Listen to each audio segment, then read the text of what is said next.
The printing of Urza's Saga in Modern Horizons 2 has not only created some brand new decks like Asmo, but has reinvigorated some old decks like Hammer Time and Affinity. Now, I know about Urza's Saga bringing Affinity back, but one of my friends sent me a list that Pleasant Kenobi played on his channel that looked a little bit off. The deck was running CRATERHOOF Behemoth and Neoform. Now, I was just as confused as anyone else would be when you see this crazy weird list, but I looked into it and the deck's actually pretty sick.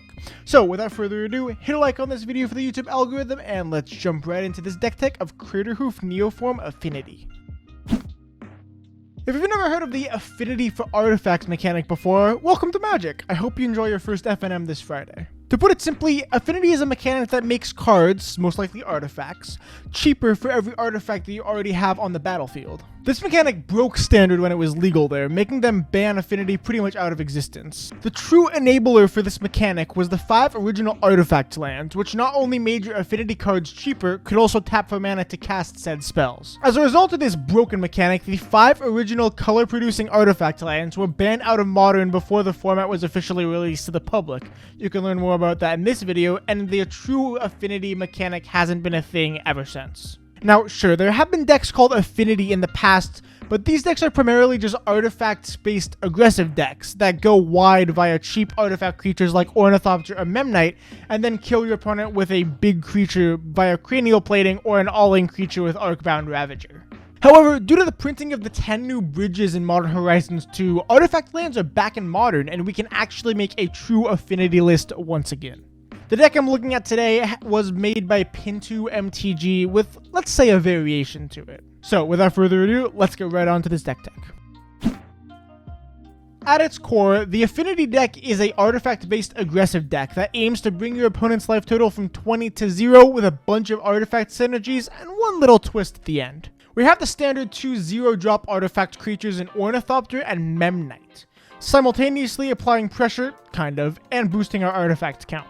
We also have the true Affinity creatures in Frogmite, Mirror Enforcer, and Sojourner's Companion. These creatures are often very close to, if not free. We also have Thought Monitor as well as Thoughtcast for a bit of card draw.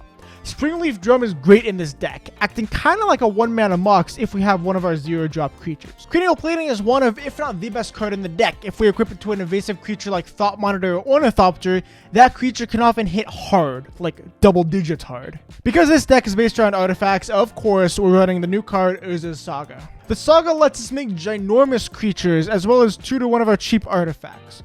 We also have a little Saga package of just 3 cards. Those cards are Shadow Spear, Ginger Brute, and Welding Jar. The Shadow Spear lets us gain some life against aggressive decks, as well as making indestructible cards like Helia or Cauldron Complete not so indestructible.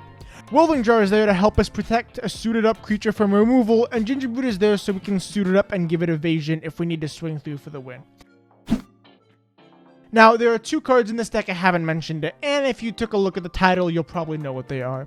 Those 2 cards are Neoform and CRATERHOOF Behemoth. Now, if you look closely at the top of our mana curve, you'll see that all of the top creatures are technically 7 mana value, but we're often casting them for between 0 and 2. This makes it so we can Neoform out one of our 7 drops and get a CRATERHOOF Behemoth, which will more often than not just kind of kill our opponent on the spot because we have so many creatures out on the battlefield already. Besides the aforementioned Urza's Saga, what else is in our mana base? Unsurprisingly, we have the 2 artifact tap lands that we're interested in running. We also have Darksteel Citadel for some more artifact land shenanigans, as well as Spire of Industry to help with our fixing.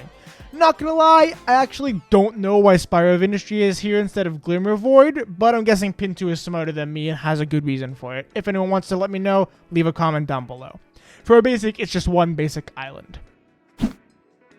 For the sideboard, there are a couple of additional juicy Neoform targets we are running. Those 2 cards are Gristlebrand and Sundering Titan. The Titan is good against mid-range decks like Jund, so if they keep picking off our creatures with the fatal pushes, etc., we can blow up some lands and have a huge threat out. Gristlebrand is here for the control matchups. We expect them to leap in their removal and take out their counterspells because we're so low to the ground. Gristlebrand will let us draw a ton of cards before he gets Pathed or something like that.